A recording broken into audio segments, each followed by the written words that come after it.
आपके जीवन में जो मुसीबत आती है, संकट आता है, कष्ट आता है, दुख आता है, विपत्ति आती है, वो कौन देता है? आप उत्तर दीजिए, कौन देता है? भगवान। आप कह रहे हैं भगवान जी दुख देते हैं, तो बताओ भगवान की आपसे कोई दुश्मनी है? क्यों देते हैं भगवान? आप भगवान पर झूठा आरोप लगा रहे हैं। अच्छा बताओ, आपके जीवन में जो दुख आता है, संकट आता है, उसका वो कौन देता है? दादाजी आप बताएंगे, सफेद मूंछों वाले दादाजी बताएंगे, आपके जीवन में जो विपत्ति आती है, दुख आता है, संकट आता है, वो आपको कौन देता है? भगवान देते हैं? हाँ? आप मतलब स्वयं। ये समझदारी की बात हुई। हम लोग आरोप भगवान आपने दुख दिया, भगवान कभी किसी को दुख नहीं देते, भगवान कभी किसी को मुसीबत पर नहीं डालते। आपका अपना कर्म ही, आपके अपने अच्छे या बुरे कर्म ही आपको उसका फल प्राप्त होता है। जो आज आपके जीवन में विपत्ति है, संकट है, वो आपके किसी न किसी जन्म के कर्मों का दंड है। भगवान किसी को दुख नहीं देते, हर व्यक्ति अपने किए कर्म का फल भोगता। जैसी करनी, एक मैया बहुत मोटी थी। अरे महाराज, भगवान ने तो हमारे को मोटा कर दिया। दिन भर हलवा खाती है मैया, दिन भर पिज्जा बर्गर खाती है और कहती है भगवान ने मोटा कर दिया। खाने में कंट्रोल नहीं है खुद का, और आरोप भगवान को कि भगवान ने मोटा कर दिया। हर व्यक्ति अपने दुख का जिम्मेदार स्वयं है। खाने में कंट्रोल क्यों नहीं है? क्या खाना चाहिए ज्यादा? आप बताइए, आपका वेट कितना है?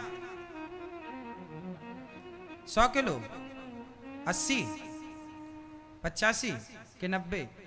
85 है। तो इतना वजन अच्छा लगता है आपको? आप खुश हैं अपने वजन से? नहीं, दुखी हैं। आप कम करना चाहते हैं अपना वजन? मैं उपाय बता दूं। देखिए, हम हमेशा भगवान को कोसते रहते हैं, भगवान तुमने हमें ये दे दिया, वो दे दिया। हम ये नहीं देखते कि हम कहाँ गलत हैं, हम कहाँ गलत हो रहे हैं, हम कहाँ रॉन्ग जा रहे हैं। हम अपने दुखों के जिम्मेदार हम ही हैं, कोई और को ना काहू को सुख दुख कर दाता, निज कृत कर्म भोग सब भ्राता। यदि हम जीवन में खान पान अच्छा रखें अपना, तो बीमार ही नहीं पड़ेंगे। क्या खाना चाहिए आपको? आप कितनी रोटी खाती हैं? 4 खाती हैं, इतनी मोटी हैं फिर भी 4 खा लेती हैं। 4 तो हम भी नहीं खाते। और चावल कितना खा लेती हैं? 1 भी नहीं, कुछ। अब हम बता रहे हैं आपको जो वो खाना है। आपको 1 महीने के अंदर आपका वेट आपको देखने को मिल जाएगा, माइनस होना स्टार्ट हो जाएगा। 6 महीने के अंदर आप फिट हो जाएंगे। सुनिएगा, हमें स्वास्थ्य को भी अपना स्वस्थ रखना है। हमारा स्वास्थ्य ही हमारा धन है। हमें अच्छा स्वास्थ्य रखने के लिए क्या करना चाहिए? सबसे पहला काम कि हमें अधिक से अधिक पानी पीना चाहिए। आप दिन भर में कितना पानी पीती हैं? 4 गिलास, 4 लीटर। 4 लीटर तो बहुत कम है आपके वेट के हिसाब से। थोड़ा सा और ज्यादा। कितना? 20 किलो वजन पर हमें 1 लीटर पानी पीना चाहिए। तो यदि अब 40 किलो वजन है आपका तो 2 लीटर पानी पीजिए। 60 किलो वजन है आपका तो 3 लीटर पानी, और 80 का वजन है आपका तो 4 लीटर, और यदि आपका 100 है तो 5 लीटर। प्रत्येक 20 किलो पर हमें हमारे बॉडी को 1 लीटर पानी की आवश्यकता होती है। आपको इतना पानी पीना। पानी ज्यादा पीजिए, और रोटी और चावल बिल्कुल जरा सा खाना सीखिए। ज्यादा से ज्यादा सलाद, ज्यादा से ज्यादा 1 एप्पल रोज खाने का संकल्प लीजिए।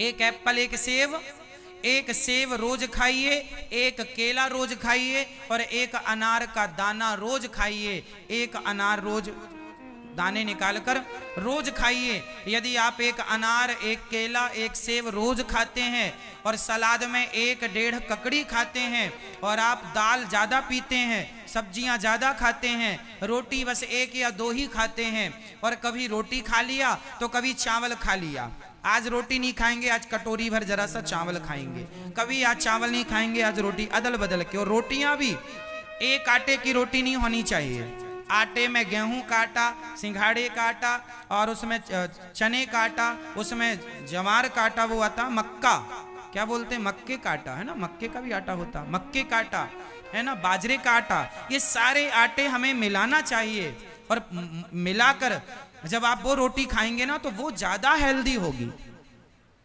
हाँ या ना।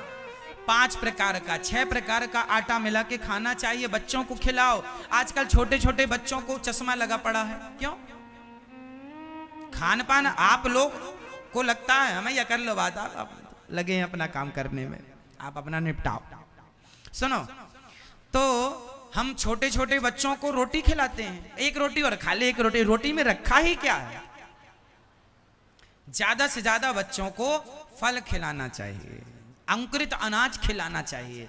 और आपको मैया 1 केला, 1 सेब, 1 अनार रोज खाना है और ककड़ी, टमाटर ज्यादा खाना, रोटी 4 नहीं खाएंगे, आज से आप सिर्फ 1 रोटी खाएंगी आप तो आधी खाओ तो भी ठीक है।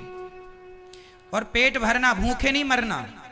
दाल पियोगी खूब, दाल कितने प्रकार की होनी चाहिए। आज हमने ये दाल बनाई, कल हमने अदल बदल के दालें घर में बनानी चाहिए, आज ये दाल बनाई, कल वो दाल बनाई, परसों वो दाल बनाई, तो सारी कुछ प्रोटीन इस दाल में होते हैं, कुछ प्रोटीन उस दाल में होते हैं, कुछ विशेषक पोषक तत्व तो इस दाल में होते हैं, कुछ उस दाल में, मिक्स करके हमें करना। मैं 5 प्रकार की दालें रोज बनवा के खाता हूँ, सिर्फ दाल पीता हूँ, दाल पीता हूँ, सब्जी खाता हूँ, फल खाता हूँ, सलादें खाता हूँ और जल पानी पीता हूँ, दूध पीता हूँ, बस। बाकी मैं रोटी चावल तो ना के बराबर ही खाता हूँ। इसलिए देखिए, आपके बीच में हमेशा भगवान ने शरीर दिया है तो उसे स्वस्थ रखना हमारी जिम्मेदारी है। ईश्वर ने शरीर दे दिया, अब आप बना लो, बिगाड़ लो, मर्जी आपकी। आप लोग उल्टा, आप लोग रोटी 10-10 खा जाते हैं, रोटी खाएंगे, रोटी खाएंगे, रोटी खाएंगे, चावल ही चावल खा रहे हैं, इतना भर भर के चावल खा रहे हैं, कुछ लोग तो चावल ही चावल खाते हैं।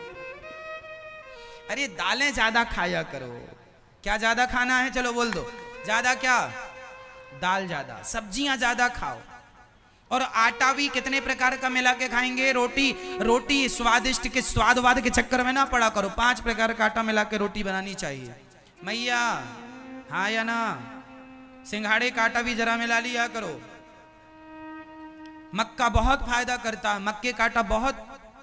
बाजरे का जानते हैं, बाजरे की रोटी खा ले, बाजरे की रोटी बना लिया करो कभी कभी, बहुत ताकतवर होता है बाजरा, बहुत शक्ति से परिपूर्ण होता है बाजरा मिलाओ, आटा मिलाओ, गेहूं का आटा मिलाओ, चने का आटा मिलाओ, बेसन जिसको बोलते हैं, ये सब मिला के फिर रोटी बनाओ बढ़िया। और रोटी भी मोटी, पतली रोटी नहीं, जरा सी मोटी रोटी। आपको पता है पतली से ज्यादा मोटी रोटी सुपाच्य होती है, पता है आपको? सबसे पतला होता है क्या, मैदा, मैदा सबसे बारीक होता है। आप बताइए, मैदा और आप मोटा सा आटा, मोटा आटा और मैदा तो बिल्कुल पतला होता है। मैदा खाने से ज्यादा नुकसान होता है, जबकि मोटा आटा नुकसान नहीं करता। इसका मतलब है कि हम ज्यादा भी ना बारीक कर लें, रोटियां ज्यादा भी पतली ना कर लें, हल्की सी ठीक ठाक रहें। और ज्यादा मोटा पहनना, मोटा खाना, ये बहुत उत्तम विधि है। लेकिन आज लोगों को पता ही नहीं, खाने पीने का ज्ञान नहीं है और बड़े अपने आप को होशियार मानते रहते हैं। उन्हें नॉलेज ही नहीं है पानी कितना पीना चाहिए दिन भर में। शरीर आपके अनुसार चलना चाहिए। देखिए, मैं आपके पास रोज आता हूं 3.5 घंटे कथा सुनाने के लिए, ना मुझे इस बीच में प्यास लगती है ना लघु शंका आती है। मैं आपके बीच में रोज 3.5 घंटे बैठता हूं। और कब से बैठ रहा हूं, जब से दास अनिरुद्ध भागवत कर रहा, तब से आज लगभग इस बात को 12 साल हो गए, ज्यादा ही हो गए। ये नित्य सेवा है ठाकुर जी की। हम बैठे रहते हैं ना, लघु शंका आती है 3.5 घंटे के बीच में ना आप लोग पानी पीते हैं, पी लीजिए, अच्छा है। हम पानी भी नहीं पीते और ना इस दौरान लघु शंका आती। क्यों?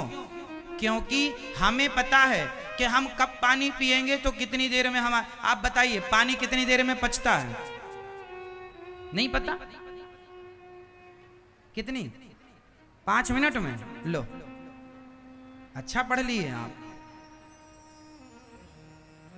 पानी को पचने में लगभग 2 घंटे लगते हैं।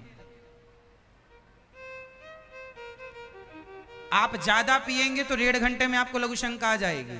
आप ढेर सारा, अच्छा जब वो डॉक्टर लोग ना, कोई चेकअप होता है उसमें ढेर सारा पानी वानी पिलाते हैं, कोई होता कुछ, क्या बोलते हैं उसको, अल्ट्रासाउंड। अल्ट्रासाउंड जब होता है, कभी आप गए होंगे कराने, तो अल्ट्रासाउंड में पानी ज्यादा पिलाया जाता है। तो पानी आपको खूब पिलाने के लगभग 1 घंटे बाद आपको लघु शंका आती है। ज्यादा पानी पी लेंगे तो 1 घंटे में, और नॉर्मल पानी पिएंगे तो उस पानी को पचने में 2 घंटा लगता है। फिर भी आप 1 से 1.5 घंटा मान लीजिए। बेहतरीन पानी 2 घंटे में परफेक्ट पानी पच के बाहर आ जाता है, यूरिन के माध्यम से, लघु शंका के माध्यम से। तो कहने का अर्थ यह है, पानी को पचने में भी शरीर में कम से कम 2 घंटा लगता है। अभी पानी पिएंगे आप भरपेट तो आपको 1.5 घंटे बाद लघु शंका आएगी, हाँ या ना? इस गणित के अनुसार मैं कथा में आने के सोचो कितनी देर पहले पानी की टंकी पैक करता हूँगा और कितनी देर में खाली करके फिर कथा में आता हूँगा। इस गणित के अनुसार पूरा सिद्धांत गणित पर चल रहा है। मैं बीच में लघु शंका नहीं जाता, क्योंकि मुझे शरीर की गणित पता है। मेरे को यह पता है कि मेरा शरीर कितनी देर में पानी मांगेगा। यहां से जाते ही मैं पानी पीऊंगा 3 गिलास 4 गिलास। तो शरीर को, आपका शरीर है, मेंटेन करना आपका काम है। आप लोगों को पता ही नहीं, कुछ भी आया खा लिया, कभी भी खा लिया, खा के सो गए। मर जाओगे समय के पहले, जल्दी बूढ़े होकर के। स्वास्थ्य ही सबसे बड़ा धन होता है। स्वास्थ्य ही सबसे बड़ा धन होता है। पानी को पचने में लगभग 2 घंटा, और कम लो तो 1.5 घंटा। पानी को पचने में 2 घंटा लगता है। अधिक पानी पी लेंगे तो 1 घंटे में भी वो अपना काम कर देगा, प्रेशर बनाकर, क्योंकि अधिक पी लिया आपने। पानी को पचने में 2 घंटा। अच्छा बताइए, भोजन को पचने में कितना घंटा लगता है? बताइए, आपका किया गया भोजन कितनी देर में पच जाता है? बोल दो फटाफट।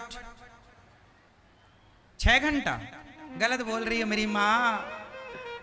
आप लोग भी मन लगा के बोलते हैं। चलो बताओ जल्दी, किसको हमने पिछली बार सब बताया था, भूल गए आप लोग। मैया बताओ, भोजन पचने में कितना समय लगता है? आप बताइए जी, आप बताओ जी। नहीं, चलो हम बता रहे हैं। भोजन को पचने में 4 घंटा लगता है। भोजन को पचने में 4 घंटा लगता है, जिसमें कि जो हम चावल, गेहूं, दालें खाते हैं, इनको 4 घंटा लगता है। जबकि फल जल्दी पच जाते हैं। तो भोजन 4 घंटे में, इसलिए 4 घंटे के गैप में ही भोजन करना चाहिए। समझ लो बात। यदि आपने अभी खा लिया है कुछ भी, तो अब से 4 घंटे बाद ही आप कुछ खाएंगे, वो पच जाएगा, फिर खाएंगे तो अब क्या, वो पचा नहीं और आपने और खा लिया तो फिर वो अपच हो जाएगा, फिर पेट खराब होगा, फिर खून गड़बड़ हो जाएगा, फिर बीमारियां पैदा होंगी। इसलिए जिसका खान पान शुद्ध है वो सदा स्वस्थ रहेंगे। तो आप लोग बच्चों को और अपने आप को ये मेंटेन करेंगे, प्रत्येक बार के खाने में, एक खाने से दूसरे खाने में कितना गैप होना चाहिए? जोर से कम 4 घंटा। यदि आपने सुबह का नाश्ता 7 बजे लिया है तो भोजन आप 11 बजे ही करेंगे, क्योंकि 7 से 11 कितना घंटा? 7, 8, 9, 10, 11, 4 घंटा हो गया। ठीक है। यदि सुबह का नाश्ता आपने 8 बजे किया है तो भोजन 12 बजे। सुबह का नाश्ता 9 बजे किया है तो भोजन 1 बजे, हाँ या ना? 4। अब यदि आपने भोजन 12 बजे कर लिया तो फिर शाम का भोजन, अब उसके बाद कुछ खाना है तो 4 घंटे बाद ही खाइए, और रात्रि का भोजन तो रात्रि को तो कुछ ना खाइए, सूर्यास्त के पहले कुछ खाइए, खान पान अच्छा कर लीजिए। मैं आपको विश्वास दिलाता हूं कि आप सलादें फल ज्यादा खाएंगे, रोटी चावल कम खाएंगे, दालें ज्यादा पिएंगे तो आपके शरीर में रोग ही नहीं हो सकता। ये मेरी लिखित में गारंटी है। यदि मेरे इस सिस्टम को फॉलो कर लेंगे तो, मेरी बताई बातें फॉलो कर लेंगे तो बीमार ही नहीं पड़ेंगे। बीमारियों की जड़ खाना ही होता है, और खाना भी कुछ भी। अब जैसे आप लोग गरम गरम आपने भोजन किया, उसके बाद ठंडी सी आपने आइसक्रीम खा ली। जैसे शादियों पार्टियों में हम क्या देखते हैं कि आपने खाया गरम गरम और उसके बाद ठंडी सी आइसक्रीम। अब बताइए कि आपके शरीर में आग लगी थी भोजन पचाने के लिए और आपने आइसक्रीम ठंडी सी डाल दी, तो भोजन क्या होगा? पचेगा नहीं, सड़ने लग जाएगा, क्योंकि ठंडा गरम का कोई स्वभाव ही नहीं है, मिक्स ही नहीं हो सकता। कुछ लोग इतने मूर्ख होते हैं खाने पीने के मामले में, उन्हें पता ही नहीं कि किसके बाद क्या खाना चाहिए।